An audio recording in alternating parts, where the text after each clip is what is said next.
আজকের গল্প অভিশপ্ত প্রতিজ্ঞা। একটা অন্ধকার, একটা নিষিদ্ধ স্থান আর এক ভয়ঙ্কর অভিজ্ঞতা। ফটিক যেখানেই যাক তারা তাকে অনুসরণ করবেই। তারানাথ কি পারবে ফটিককে বাঁচাতে, নাকি আজকের রাত হবে শেষ রাত? চলুন শুরু করি আজকের ভয়ানক কাহিনী। আজকের সংবাদপত্র পড়েছো? দেখেছো কি সব কাণ্ড ঘটছে শহরে? হ্যাঁ, তা দেখেছি, ওই আর কি। কিন্তু অনেক খবরই তো আছে কিশোরী। তুমি তার মধ্যে ঠিক কোনটার কথা বলতে চাইছো বলো তো? আমি তো বুঝতে পারলাম না। আরে ওই খবরটা যেটা এখন শহর কাঁপাচ্ছে, পড়নি? মুখোশ পরে একদল যুবক কি সব কাণ্ড ঘটিয়ে যাচ্ছে শহরে। ও, তুমি ওই ডাকাত দলের কথা বলছো? তাই বলো। আরে ওসব বেশি দিন চলবে না, নিশ্চিন্তে থাকো তো বাবু। দুদিন পরেই ঠিক পুলিশের হাতে সব ব্যাটা ধরা পড়ে যাবে। দুজনেই এসে গিয়েছো তো দেখছি। চারিমা আমায় বললো তোমাদের আসার কথা।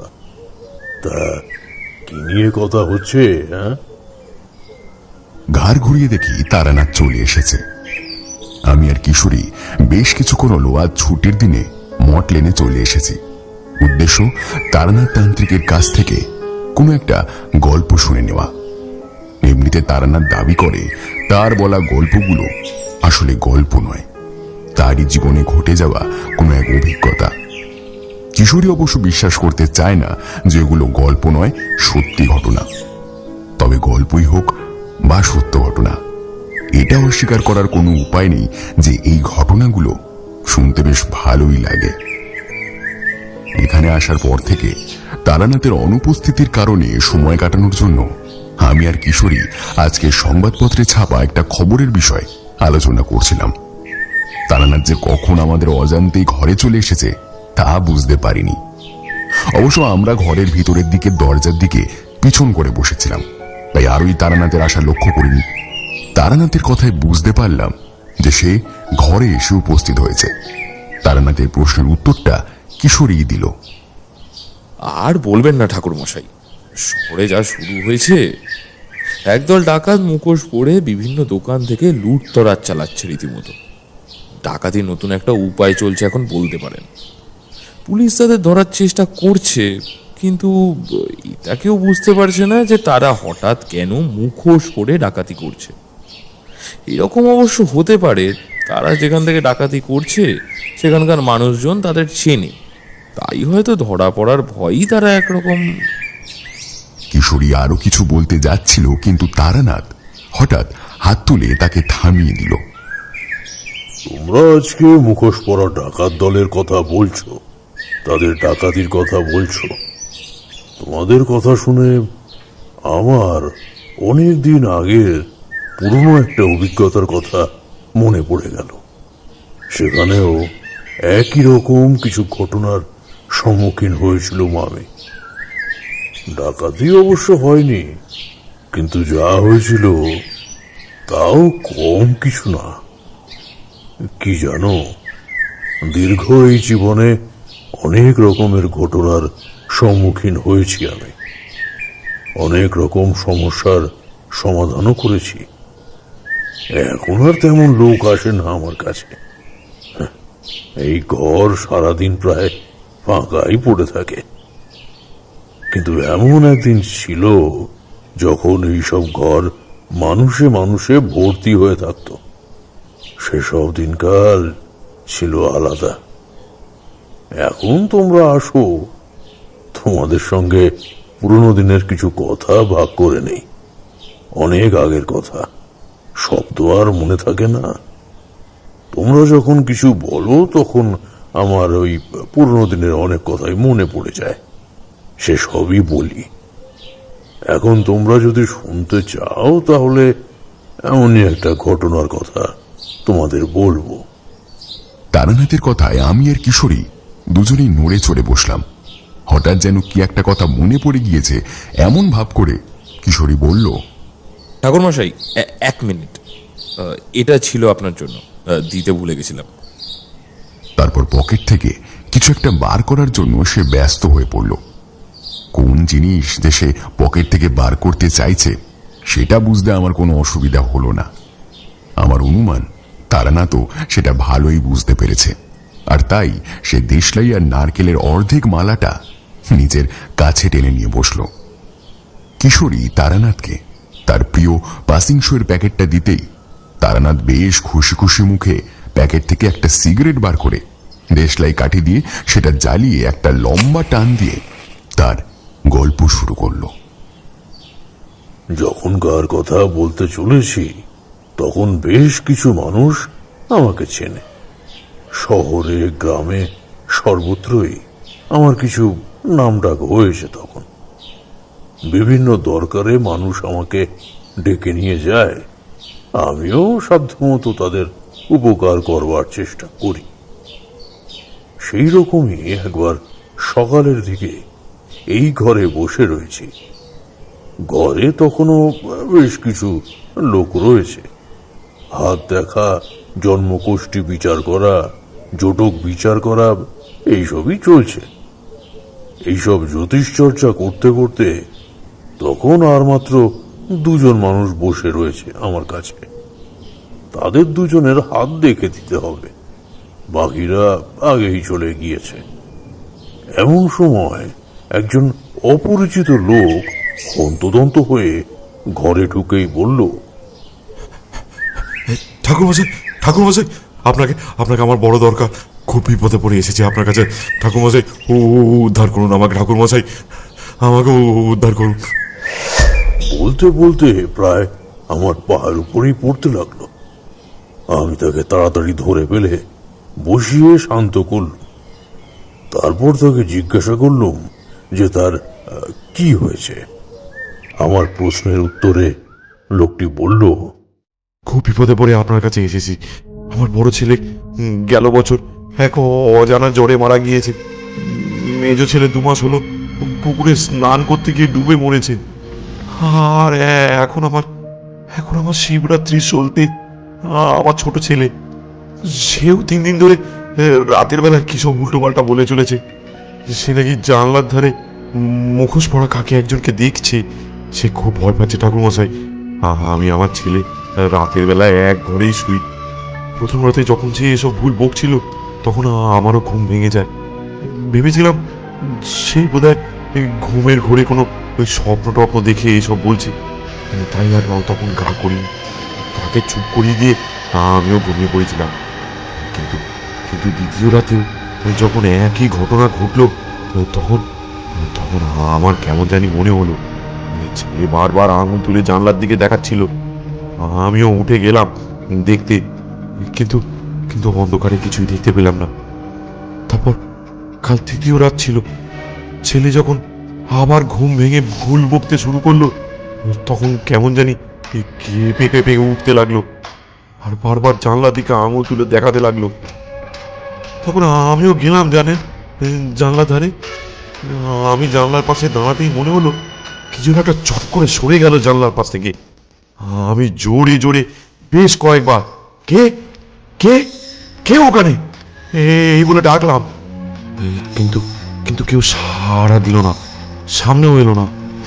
তখন জানলার দিক থেকে সরে এসে ছেলের কাছে বসতে গেলাম। এমন সময় ছেলের মুখের দিকে তাকিয়ে আমি নিজেই ভয় পেয়ে গেলাম। ছেলের মুখে একটা হলুদ ছায়া পড়েছে। মনে হচ্ছে এ যেন ওর মুখই নয়, এ অন্য কারো মুখ। এই মুখ আমি চিনি না, এ আমার ছেলের মুখ নয়, হতে পারে না। প্রথম দিকটা ভয় পেয়ে গেলেও একটু পরে আমার সম্বিত ফিরতেই ঘরের এক কোণে রাখা জ্বলন্ত কপিটা এনে ছেলের মুখের কাছে ধরলাম। দেখলাম ছেলের মুখ থেকে সেই ছায়াটা সরে গিয়েছে। এখন আর চিনতে কোনো অসুবিধা হচ্ছে না, এ তো আমার ছেলেই। কিন্তু তবু কোথায় যেন একটা পরিবর্তন হয়ে গিয়েছে, আমি ঠিক ধরতে পারলাম না। এদিকে ছেলে আমার তখনও থেকে থেকেই কেঁপে কেঁপে উঠছে। কাল সারা রাত ছেলে ঘুমালো না, আমিও ঘুমালাম না। ওর পাশে ঠায় জেগে বসে রইলাম, কিন্তু কিছু বুঝতেও পারলাম না। ঘরের বাইরে বেরিয়ে যে দেখব ছেলেকে ঘরে একা রেখে, তাও করতে পারলাম না। অগত্যা আজ সকাল হতেই আমার পাশের ঘরের একজনকে আমার ছেলেকে দেখতে বলে আমি আজ এখানে চলে এসেছি ঠাকুরমশাই। আপনার নাম আমি অনেক শুনেছি, কিন্তু এমন করে বিপদে পড়ে যে আপনার কাছে আসতে হবে তা কখনো ভাবিনি। আপনি ওকে বাঁচান ঠাকুরমশাই, আপনি চলুন আমার সাথে, ওকে আপনি বাঁচান, দয়া করুন। কাঁদতে কাঁদতে তার গলা রুদ্ধ হয়ে এলো। তাকে বসতে বলে আমি তখন ঘরে উপস্থিত বাকি মানুষদের তাড়াতাড়ি হাত দেখে ছেড়ে দিল। আগেই বলেছি, সেই মুহূর্তে মাত্র দুজনেই ছিল ঘরে, বাকিরা আগেই চলে গিয়েছিল কোষ্ঠী বিচারে, জটক বিচার এসব করে। কাজেই আমার বেশি দেরি হলো না। ইতিমধ্যে জেনে নিয়েছি মানুষটির নাম। তার নাম ফটিক, নিবাস হুগলি জেলার একটি গ্রামে। আমি তাকে সঙ্গে নিয়ে বেরিয়ে পড়লুম। ট্রেনে করে নির্দিষ্ট স্টেশনে নেমে তারপর বেশ কিছুটা হেঁটে যখন তার গ্রামে পৌঁছলুম তখন সন্ধ্যা হব হব। আমি পথে আসতে আসতেই ফটিকের কাছ থেকে জেনে নিয়েছিলাম তার পরিবারের সব কথা। ফটিক, তোমার দুই ছেলে আগেই মারা গিয়েছে বললে। ছোট ছেলে অসুস্থ, তাকে তুমি তোমার প্রতিবেশীর দায়িত্বে রেখে এসেছো বলছো। তাহলে তোমার কি আর কোনো পুত্র কন্যা নেই? আর তোমার স্ত্রী কোথায়? দুঃখের কথা আর কি বলবো ঠাকুরমশাই, একটি মেয়ে ছিল আমার, 3 ছেলের পর এক মেয়ে, কিন্তু তাকে জন্ম দিতে গিয়েই তো তার মা মারা গেল। তারপর সেও আর বেশি দিন বাঁচল না, বছরও গড়ালো না, সে পৃথিবীর মায়া কাটিয়ে বিদায় নিল। মা মরা মেয়ে, বুঝতেই পাচ্ছেন, বড় অযত্ন হতো তার। এত অযত্ন সে সইতে পারল না, তার মায়ের কাছে চলে গেল। একটু চুপ করে থেকে ফটিক আবার বলল, এই দুটো পোড়া চোখে অনেক মানুষের মৃত্যু দেখেছে ঠাকুরমশাই। নিজের হাতে স্ত্রী, 2 ছেলে, 1 মেয়ের চিতা সাজিয়েছি, মুখে আগুন দিয়েছি। জানি না কত পাপ করেছিলাম, তার ফল ভুগছি। কিন্তু নিমাই, আমার ছোট ছেলে, সে কি করেছে? তার 2 দাদা, তারাই বা কি এমন অপরাধ করেছিল যে এত কম বয়সে তাদের চলে যেতে হলো? আমি জানি না ঠাকুরমশাই, কিচ্ছু জানি না।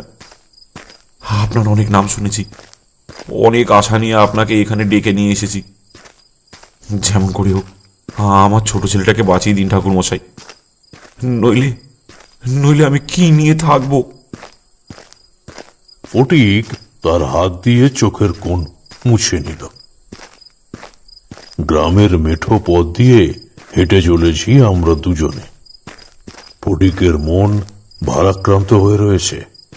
অতীতে ঘটে যাওয়া প্রিয়জনদের মৃত্যু আর ভবিষ্যতের চিন্তা তাকে আনমনা করে রেখেছে। আমার তার কাছ থেকে আরো কিছু কথা জানার ছিল, কিন্তু তার মনের অবস্থা চিন্তা করে তখন আর তাকে কিছু জিজ্ঞাসা করলুম না।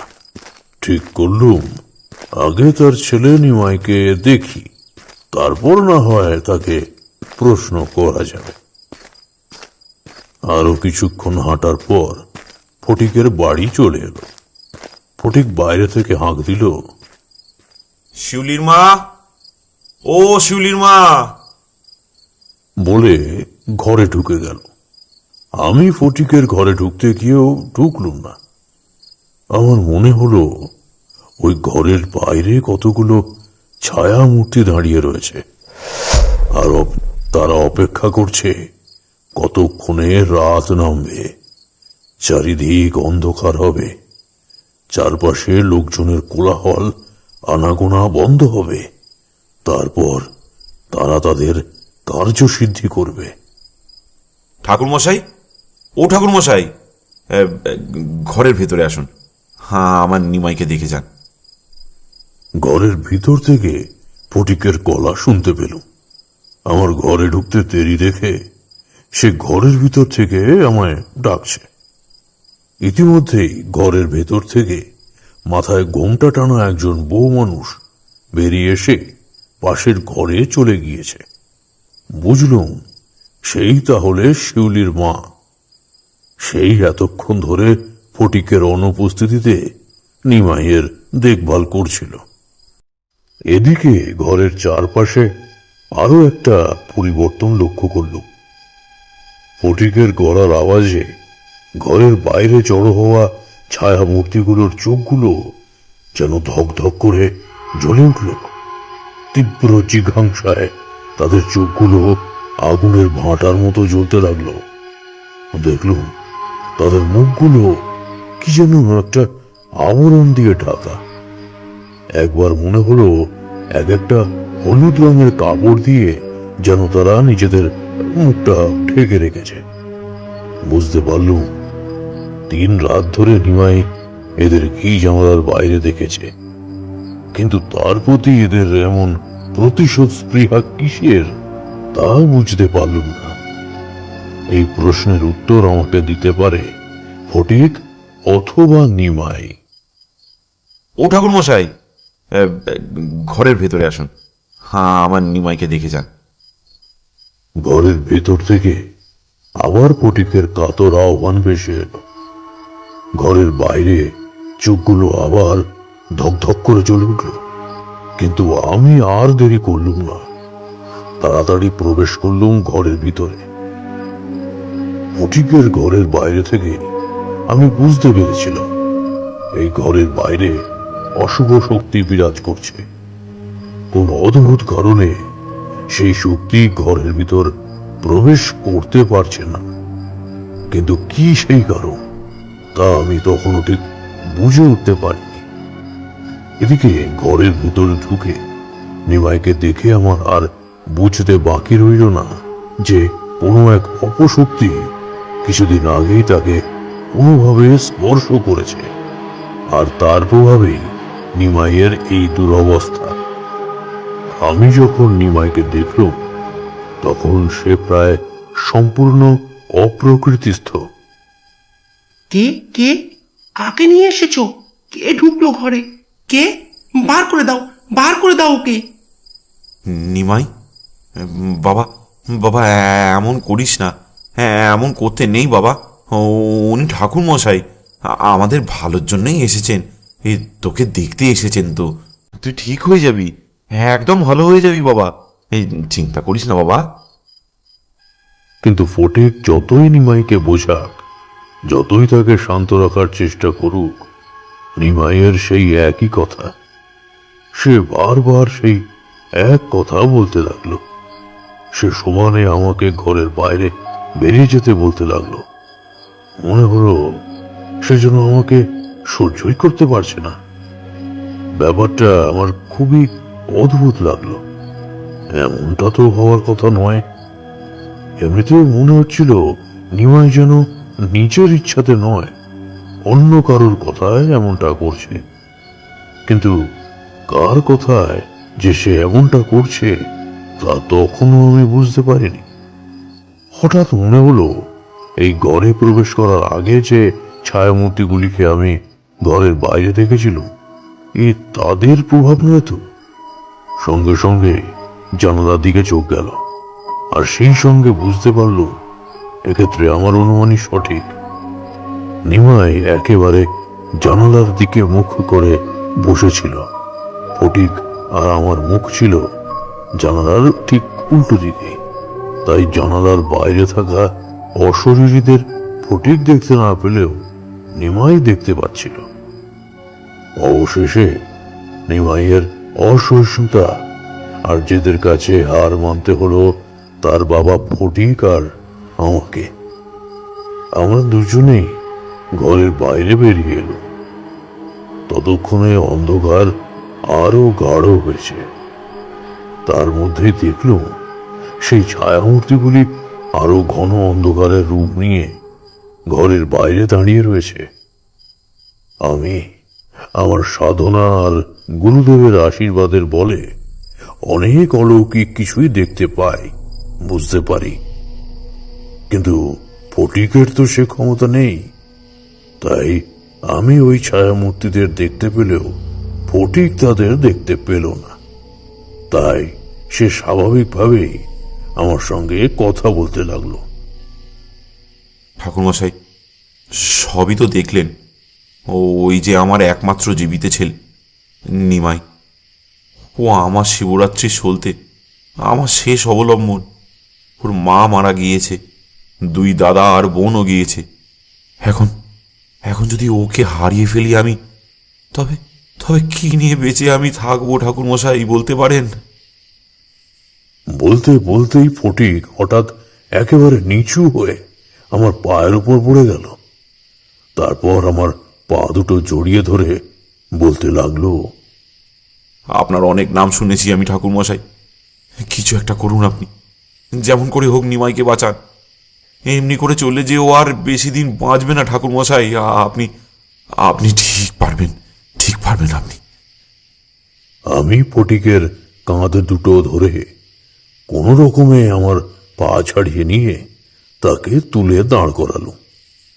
ফটিক আরো কিছু বলতে যাচ্ছিল, কিন্তু তার আগেই খুব কাছ থেকেই একটা মেয়েলি গলার আওয়াজ আমি শুনতে পেলাম।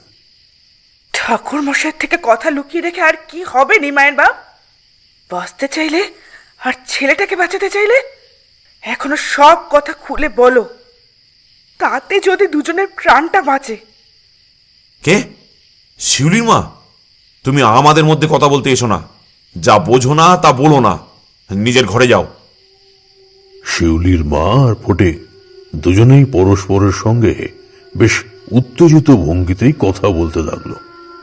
ইতিমধ্যে আমি বুঝতে পারলাম চারপাশের বাতাস ক্রমশ ভারী হয়ে আসছে। বাড়ির বাইরে যে ছায়ামূর্তিগুলো ঘন সন্নিবিষ্ট হয়ে অবস্থান করছিল, তারা আরো কাছাকাছি অবস্থান করছে। আমার মনে হলো বাড়ির দিকে নয়, বরং তারা ক্রমশ ফটিকের দিকে এগিয়ে আসছে। মনে হলো নিমাইয়ের উপরে নয়, ফটিকের উপর তাদের রাগ। নিমাইয়ের নয়, তারা ফটিকের ক্ষতি করতে চায়। এই সময় ছায়ামূর্তিগুলির দিকে আমি আরো একবার ভালো করে তাকিয়ে দেখলুম তাদের মুখমণ্ডলের জায়গায় কি যেন একটা হলুদ আস্তরণ, ঠিক যেন হলুদ রঙের মুখোশ দিয়ে তারা নিজেদের মুখ ঢেকে রেখেছে। তবুও তাদের চোখের জায়গায় যেন একজোড়া আগুনের পিণ্ড ধক ধক করে জ্বলছে। আস্তে আস্তে তারা এগিয়ে আসছে ফটিকের দিকে। বিপদ বুঝে আমি তাড়াতাড়ি আমার ঝোলা থেকে মহাকালের মন্ত্রপুত বেলপাতা বার করে ফটিকের শরীরে স্পর্শ করাতে যাব, এমন সময় ঘরের ভেতর থেকে একটা চিৎকার কানে এলো। এই চিৎকার যে আমি একা শুনেছি তা নয়, সেখানে উপস্থিত সকলেই তা শুনতে পেয়েছে। ফটিক আর শিউলির মা নিজেদের মধ্যে উষ্ণ বাক্য বিনিময় থামিয়ে ছুটে গেল ঘরের ভিতর।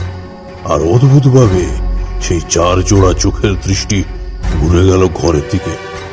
আমি স্পষ্ট দেখলুম সেই চোখগুলোতে এখন আর রাগের সেই তীব্রতা নেই, তা অনেকটাই স্তিমিত হয়ে গেছে। আমিও নিমাইকে দেখার জন্য ঘরের ভিতর প্রবেশ করলাম। দেখি কোনো এক অজ্ঞাত কারণে সে তখন জ্ঞান হারিয়ে লুটিয়ে পড়েছে মেঝের উপর। ফটিক আর শিউলির মা দুজনেই তাকে ঘিরে রয়েছে। তার চোখে মুখে জলের ছিটে দিয়ে তার জ্ঞান ফেরানোর চেষ্টা করছে। নিমাই, কি হলো বাবা তোর? চোখ খোল, চোখ মেলে দেখ বাবা, চেয়ে দেখ। ফটিকের কাতর ডাকেও নিমাই চোখ মিলে তাকালো না। এবার ফটিক আমাকে ডাকলো। ও ঠাকুর মশাই, দেখুন না একবার, কি কি হলো নিমাইয়ের? কিন্তু আমি এবার আর ফটিককে সাহায্য করতে পারলুম না।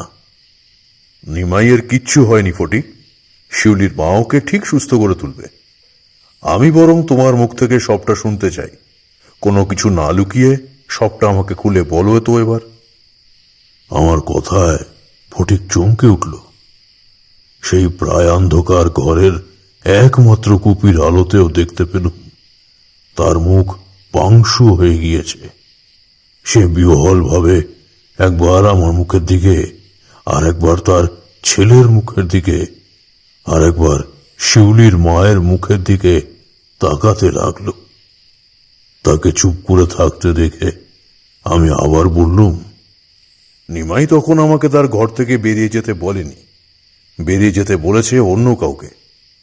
সে কে ফটিক? সে কি তুমি? কি করেছো তুমি নিমাইয়ের সঙ্গে? কি করেছো তুমি তার মা, তার বোন আর তার দুই দাদার সঙ্গে? কিচ্ছু করিনি আমি, কিচ্ছু করিনি আমি ঠাকুরমশাই। আমি আপনাকে ডেকেছিলাম নিমাইকে সারিয়ে তোলার জন্য। সেটা না পারলে আপনি চলে যান, দেশে অনেক তান্ত্রিক রয়েছে, কাউকে না কাউকে আমি ঠিক পেয়ে যাব। দরকার নেই, আপনাকে আমার দরকার নেই, চলে যান।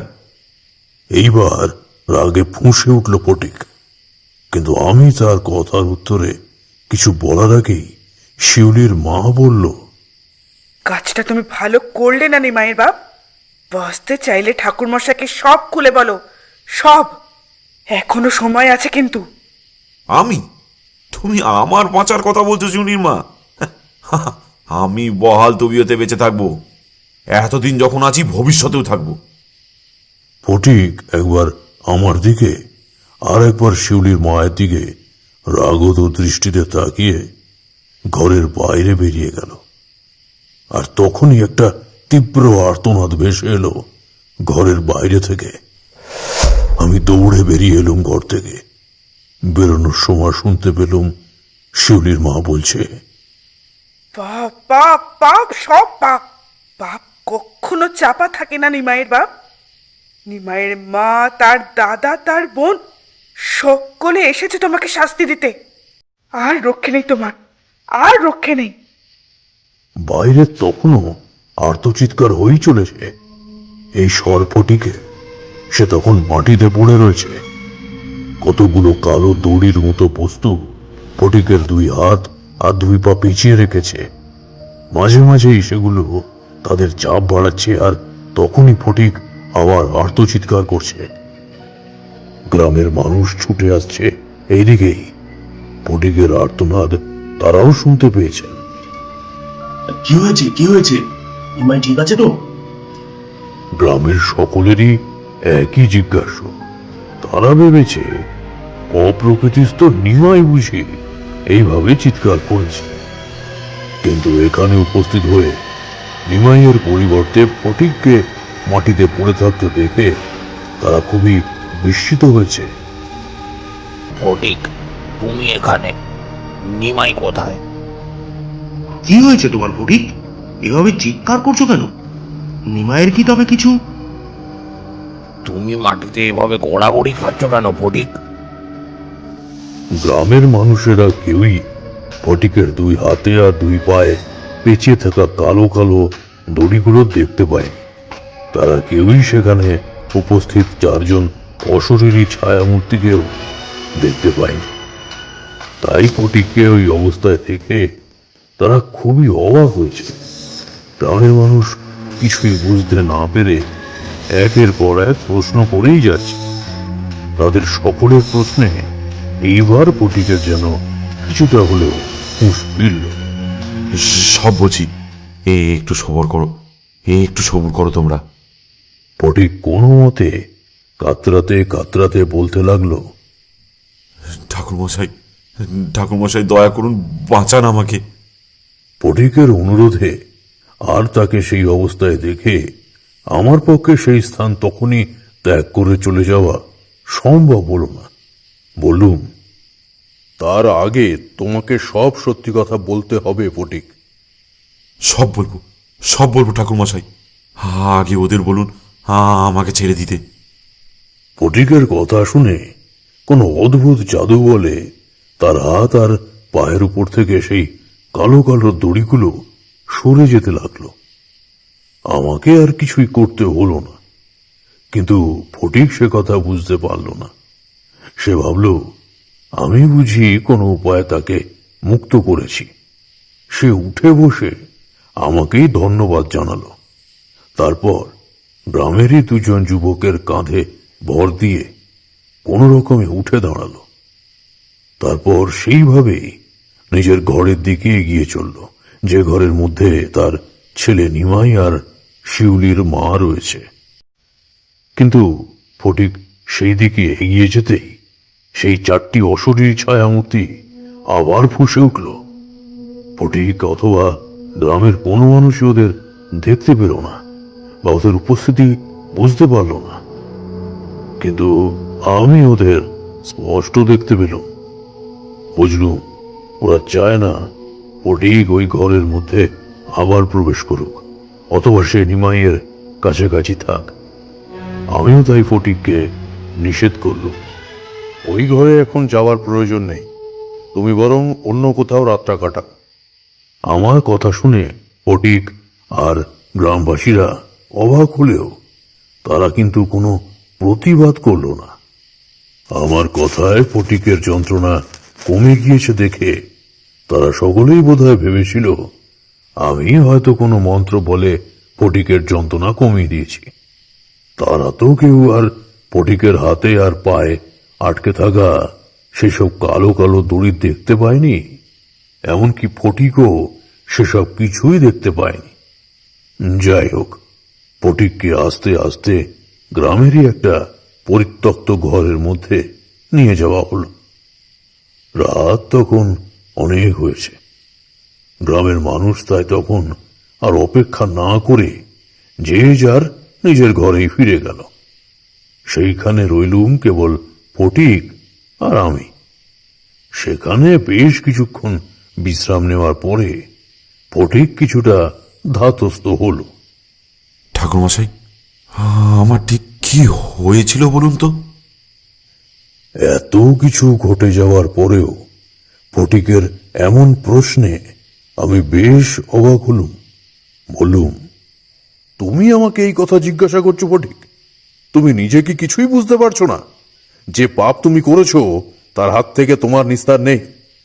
তবুও তুমি যদি নিজে আমার সব কথা খুলে বলো তাহলে আমি চেষ্টা করে দেখতে পারি। আমার কথায় স্পষ্টতই ফটিকের মনে একটা দোলাচল শুরু হলো। আমি অন্ধকারে ওর মুখ দেখতে না পেলেও সেটা অনুমান করতে পারছিলাম। কিছুক্ষণ চুপ করে থেকে তারপর দ্বিধান্বিত স্বরে ফটিক বলতে শুরু করলো, শিউলির মা আপনাকে এরকম কথা বলেছে তো ঠাকুরমশাই যে আমি পাপ করেছি আর তার শাস্তিই পাচ্ছে আমার ছোট ছেলে নিমাই? কিন্তু আমি জানি আমি কোনো পাপ করিনি। আমি তো আসলে কোনো পাপ যদি তুমি না করে থাকো তাহলে তোমার স্ত্রী, তোমার 2 ছেলে, তোমার মেয়ে, এদের সকলকে কে মারলো ফটিক? নিমাই তাহলে কাকে বেরিয়ে যেতে বলেছিল? ফটিকের কথায় বিরক্ত হয়ে তাকে মাঝপথে থামিয়ে আমি জিজ্ঞাসা করলুম, কিন্তু যে প্রত্যুত্তর আমি পেলুম তার জন্য মোটেও প্রস্তুত ছিলাম না। ওরা আমার কেউ নয় ঠাকুরমশাই, কেউ নয়।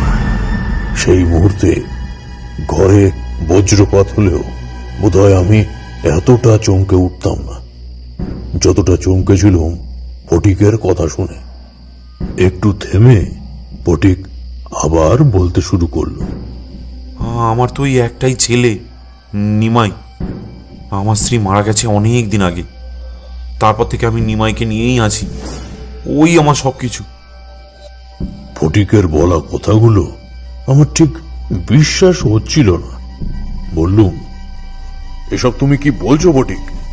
আমি নিজে তোমার ঘরের চারপাশে 4টি ছায়ামূর্তি দেখেছি। তাদের সকলেরই মুখে কোনো এক হলুদ আবরণ দ্বারা আবৃত ছিল, ঠিক যেমনটা তুমি আমায় বলেছিলে যে নিমাই তার ঘরের জানালার বাইরে দেখতে পেয়েছে। সে ভুল কিছু দেখেনি, কারণ ওই একই জিনিস আমিও দেখেছি। তুমি জিজ্ঞাসা করছিলে না আজ তোমার কি হয়েছিল? শোনো, সেই 4 জন ছায়ামূর্তি আজ কোনো কালো কালো দড়ি দিয়ে তোমার হাত পা সব শক্ত করে বেঁধে রেখেছিল, তোমাকে যন্ত্রণা দিচ্ছিল। শুনে রাখো ফটিক, আমি যেটুকু বুঝতে পারি, যেটুকু ক্ষমতা আমার আছে, আমি তার জোরেই বলছি, তোমার আর বেশি দিন নেই। পাপের শাস্তি তোমাকে ভোগ করতেই হবে। শুধু সেই পাপের স্বরূপ যে কি আমি শুধু সেটাই বুঝতে পারছি না।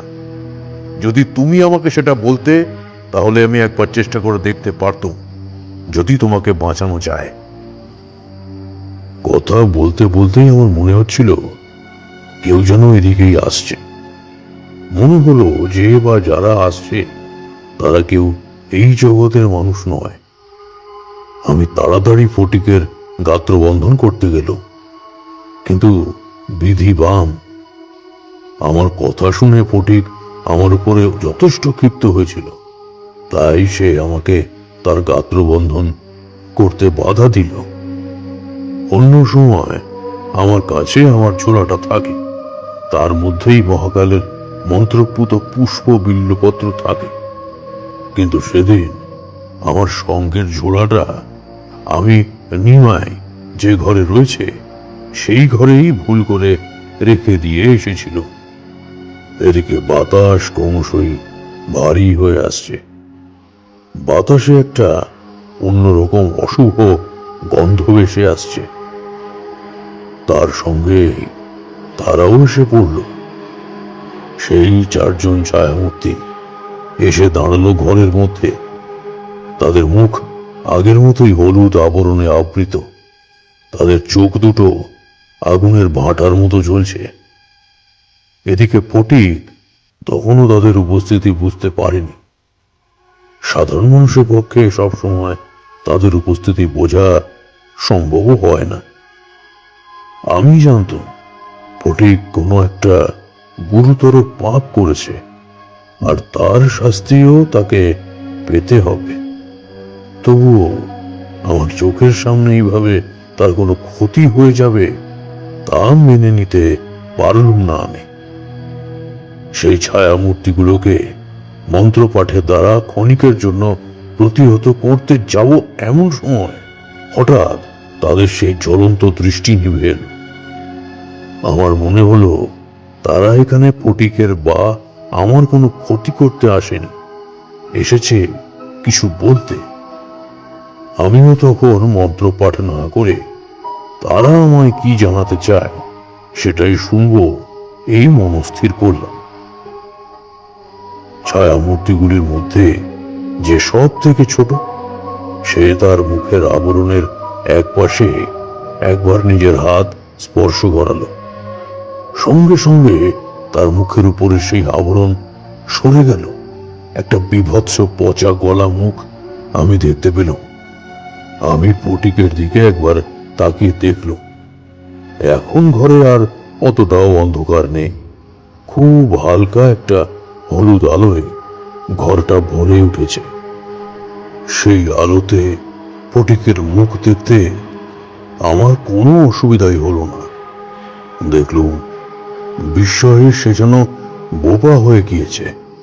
শক্ত হয়ে কাঠের মতো বসে রয়েছে সে। তার চোখ একটা নির্দিষ্ট দিকে নিবদ্ধ। তার দৃষ্টি অনুসরণ করে বুঝতে পারলাম সেই ছায়ামূর্তিগুলি এখন আর তার কাছে অদৃশ্য নয়। ফটিক এখন তাদের দেখতে পাচ্ছে, আর সেই জন্যই সে এইরকম বিস্ফারিত দৃষ্টিতে মুখ হয়ে স্থির হয়ে বসে রয়েছে। এইবার আস্তে আস্তে সেই ছায়ামূর্তি তার নিজের কথা বলতে লাগলো। আধো আধো স্বরে বলা মেয়েটির কথাগুলো শুনতে পেলুম আমি। ওই লোকটা আমাকে মেরে ফেলেছে।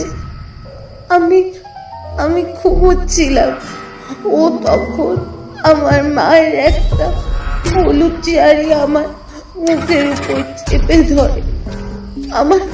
আমার ঘুম ভেঙে যায়, কিন্তু আমি কিছু বলতে পারি না। চটপট করতে করতে আবার ঘুমিয়ে পড়ি। যখন ঘুম ভাঙে তখন দেখি আমি আমার মায়ের কাছে চলে এসেছি।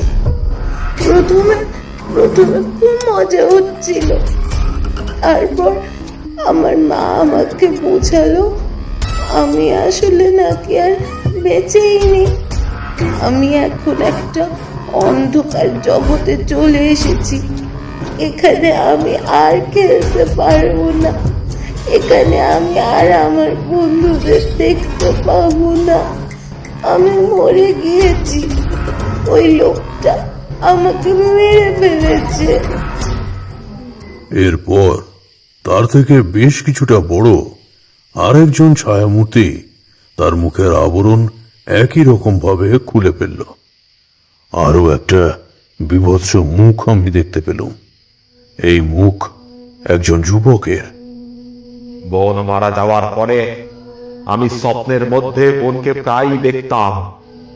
সে আমাকে বলার চেষ্টা করত ওই লোকটা মেরেছে তাকে, কিন্তু আমি বিশ্বাস করতে পারতাম না।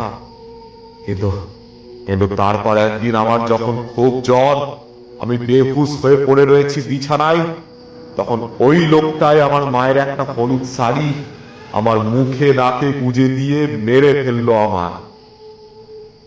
আরো একজন ছায়ামূর্তি তার মুখের আবরণ সরিয়ে ফেলল। সে একজন কিশোর। দাদা মারা যাওয়ার 10 মাসের মাথায় ওই লোকটা পুকুরে ডুবিয়ে মারি আমায়। আমি সাঁতার জানতাম না, তাও এসব জানা সত্ত্বেও একদিন ভোরে পুকুর থেকে মাছ ধরে নিয়ে আসার অছিলায় আমাকে নিয়ে যায় পুকুর ঘাটে। তারপর আমি যেহেতু অন্যমনস্ক হয়েছি, অমনি আমায় ধাক্কা দিয়ে ফেলে দেয় জলে। আমায় ডুবিয়ে মারে এই শয়তানটা। এরপর আরো একজন ছায়ামূর্তি তার মুখের আবরণ সরিয়ে ফেলে। দেখলুম এই ছায়ামূর্তি একজন মহিলার। আমার বুঝতে কোনো অসুবিধা হলো না যে এখানে উপস্থিত এই মৃত 3টি সন্তানের মা ইনি। আমার স্বামীর মাথায় ব্যামো ছিল, ভেবেছিলাম সময়ের সাথে সাথে বুঝি সব ঠিক হয়ে যাবে, কিন্তু কোথায় কি। আমার মেয়েটার জন্মের সময় আমার মৃত্যু হলো।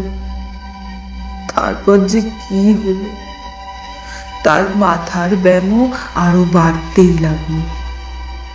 আমার 3 ছেলে আর 1 মেয়ের মধ্যে ছোট ছেলেকেই সব থেকে বেশি ভালোবাসতো। বাকিদের জানি না কেন মোটেই দেখতে পারতো না, কিন্তু তাই বলে একেবারে মেরে ফেলবে? যতই মাথার অসুখ থাক, এমনটা সে কি করে করবে তা আমি কখনো ভাবিনি। কিন্তু এমনটাই তো হলো। এখন বেঁচে আছে শুধু আমার নিমাই, আমার ছোট ছেলে। আমরা 4 জনই তাকে মাঝে মধ্যে দেখা দিই, সবকিছু বলার চেষ্টা করি, বোঝানোর চেষ্টা করি কেমন করে আমার 3 সন্তানের মৃত্যু হলো। প্রথমটাই কিছু বুঝতে না চাইলেও এখন সে সবটাই বুঝেছে। কিন্তু হায়, এখন যে সে সব জানতে পেরে তারও মাথায় কেমন যেন গোলমাল দেখা দিয়েছে। বলতে বলতে কেমন যেন রুদ্ধ হয়ে আসে তার স্বর। হাজার হোক, মা তো। পরক্ষণেই আগুন জ্বলে ওঠে তার 2 চোখে। কিন্তু একে আমি ছাড়বো না, কিছুতেই না। এ আমার 3 সন্তানকে মেরে ফেলেছে। নিমাইকে যতই ভালোবাসুক আমি জানি একদিন ও নিমাইকেও মেরে ফেলবে। আর সময় দেব না, আর না। বলতে বলতে সারা ঘর জুড়ে একটা কুয়াশার চাদর উপস্থিত হয়। মুহূর্তে বিচ্ছিন্ন হয়ে পড়ি ফটিক আর আমি। কিছু করার আগেই একটা তীব্র চিৎকার ছড়িয়ে পড়ে সারা ঘরে। 8টা চোখ আগুনের গোলার মতো জ্বলে ওঠে ধক করে। তারপর আবার সব চুপচাপ হয়ে যায়। মুহূর্তের মধ্যে উধাও হয়ে যায় সেই 4 জন ছায়ামূর্তি। কোথাও আর কোনো প্রতিশোধ পরায়ণ চোখের আগুনের দৃষ্টি দেখা যায় না। কোথাও আর সেই অস্বাভাবিক কুয়াশা চাদর বিচ্ছিন্ন করে রাখে না ফটিককে আর আমাকে। এখনো ঘরের মধ্যে একটা হালকা হলুদ আলো ছড়িয়ে আছে। সেই অস্পষ্ট আলোতেও ফটিককে দেখে বুঝতে পারল তার দেহে আর প্রাণ নেই। মা তার 3 সন্তানকে নিয়ে চলে গিয়েছে, আর সাথে করে নিয়ে গিয়েছে তাদের হত্যাকারীর প্রাণ।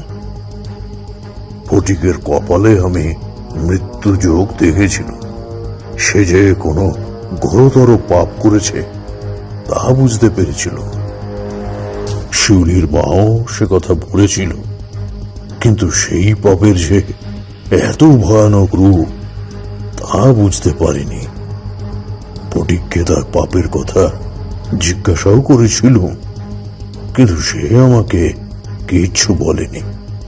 উপরন্তু নিজের স্ত্রী আর মৃত পুত্র কন্যাদের অস্বীকার করেছে। বিধাতা তার পাপের শাস্তি স্বরূপ তার কপালে মৃত্যুদণ্ড লিখে দিয়েছিলেন, আর আজ তার মৃত স্ত্রী পুত্র কন্যা সেই দণ্ডকে বাস্তবায়িত করল। চোখের সামনে এমন একটা মৃত্যু দেখেও আমি কিছুই করতে পারলাম না। কিন্তু সেই ঘটনার এতদিন পরে আজ মনে হয়, আমি কি সত্যিই চেয়েছিলাম ফটিক তার অপরাধের শাস্তির হাত থেকে মুক্ত হোক? মনে হয় চাইনি। না হলে তো আমি যখন দেখলুম ঘরের বাইরে ফটিককে ওই ছায়ামূর্তিগুলি সাধারণ মানুষের চোখে অদৃশ্য কালো কালো দড়ি দিয়ে আক্রমণ করেছে, তারপরেই তো তার দেহ বন্ধন করে দিতে পারতুম। কই, আমি তো তা করিনি।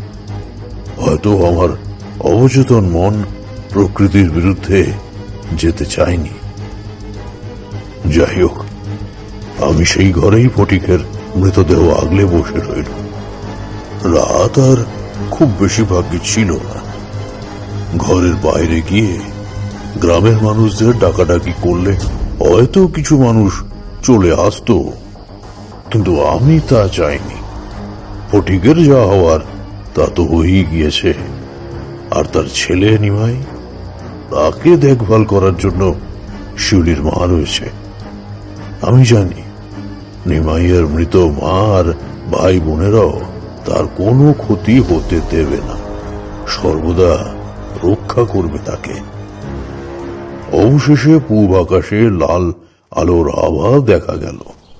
রাতের সমস্ত মালিন্যকে মুছে দিয়ে 10 দিক আলো করে সূর্যদেব আবির্ভূত হলেন। গ্রামের মানুষেরাও ভোরের জন্যই অপেক্ষা করছিলেন। আগের রাতে ফটিকের বিপদের সময় যারা সেখানে উপস্থিত ছিলেন, তারা ভোর হতে না হতেই আবার চলে এলেন সেই ঘরে ফটিকের খোঁজ নিতে। ঠাকুর মশাই, ঘুম ভাঙলো? ফটিক উঠেছে? এখন কি খবর ফটিক কাকা? কেমন আছো এখন? জিজ্ঞাসা করতে করতে বিভিন্ন বয়সী 4-5 জন মানুষ এসে উপস্থিত হলো ঘরের দরজার সামনে। তাদের গলার আওয়াজ পেয়ে আমিও বাইরে বেরিয়ে এলাম। তারপর ইশারায় তাদের সকলকে আসতে বললাম ঘরের ভেতরে। আমাকে দেখে আর ফটিকের গলার আওয়াজ না পেয়ে তারা হয়তো কিছু অনুমান করতে পেরেছিল। তাদের মধ্যে একজন বয়স্ক মানুষ উদ্বিগ্ন স্বরে আমায় জিজ্ঞাসা করলেন, কি হয়েছে ঠাকুর মশাই? সবকিছু ঠিক আছে তো? ফটিকের কি আবার সেরকম কিছু হলো? কাল রাতে ঘুমের মধ্যে ফটিক মারা গিয়েছে। মৃত্যুর আগে সে হয়তো ভয়ের কিছু দেখে থাকবে। মৃতদেহের মুখে সেই ছাপ স্পষ্ট। সে কি, কখন মারা গিয়েছে ফটিক কাকা? আপনি আমাদের একবার ডাকবেন তো, আপনারও কিছু বিপদ হতে পারত। শুনেছি ফটিক নাকি তার মৃত স্ত্রী পুত্র কন্যাদের দেখতে পেত। বেচারা ফটিকদা বেঘরে প্রাণটা দিল। বউ ছেলে মেয়েদের শোকে তার তো মাথাটাই খারাপ হতে বসেছিল। অবশেষে নিজেই মারা গেল। আহারে, নিমাইটার যে এবার কি হবে কে জানে। গ্রামবাসীদের নানাবিধ কথা শুনতে শুনতে আমি বেরিয়ে পড়লাম।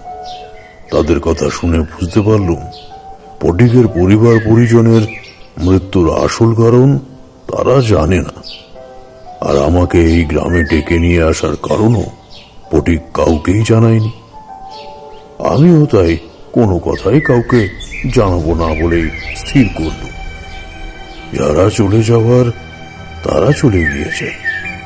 যার অপরাধের শাস্তি পাওয়ার সেও পেয়ে গিয়েছে। এখন আর সেসব কথা বলে কি হবে? হ্যাঁ, গ্রাম ছেড়ে চলে যাওয়ার আগে একবার নিমাইকে দেখে আসবো বলে মনস্থ করলুম। নিমাইয়ের ঘরে গিয়ে দেখি তার ঘরের দরজা খোলাই আছে। ঘরের ভিতরে ঢুকে দেখি সে তখনও ঘুমোচ্ছে। শিউলির মা অবশ্য ঘুম ভেঙে উঠে বসে আছে। আমাকে ভেতরে আসতে দেখে মাথায় কাপড় টেনে বলল, ঠাকুরমশাই, নিমাই কাল সারা রাত ধরে ভুল বকে গিয়েছে। জানি না সেসব কথা সত্যি কিনা। ও যা বলছে আমার তো সবই সত্যি বলে মনে হয়। নিমাইয়ের বাপের কি খবর বলুন দেখি ঠাকুরমশাই। সে কি আর বেঁচে আছে, নাকি নিমাই ঘুমের ঘরে যা বলল তাই সত্যি হয়েছে? বুঝতে পারলুম নিমাই ঘরের মধ্যে গতকাল রাতে ঘটা সব ঘটনাই দেখতে পেয়েছে, আর সে সবই সে ঘুমের ঘোরে বলেছে শিউলির মাকে। আমিও আর কিছু গোপন রাখবার প্রয়োজন বোধ করলুম না, সব কথাই বললুম শিউলির মাকে। নিমাই তখনও ঘুমোচ্ছে। আমি আগের রাতে এই ঘরেই আমার ঝোলাটা ফেলে গিয়েছিল। এখন আমার ঝোলা থেকে মহাকাল মন্দিরের মন্ত্রপুত বেলপাতা আর ফুল বার করে ঘুমন্ত নিমাইয়ের কপালে দুই চোখে স্পর্শ করালো। তারপর শিউলির মাকে সেই ফুল বেলপাতা দিয়ে বললুম নিমাইয়ের ঘুম ভাঙলে তার কপালে সেগুলি স্পর্শ করিয়ে দিতে।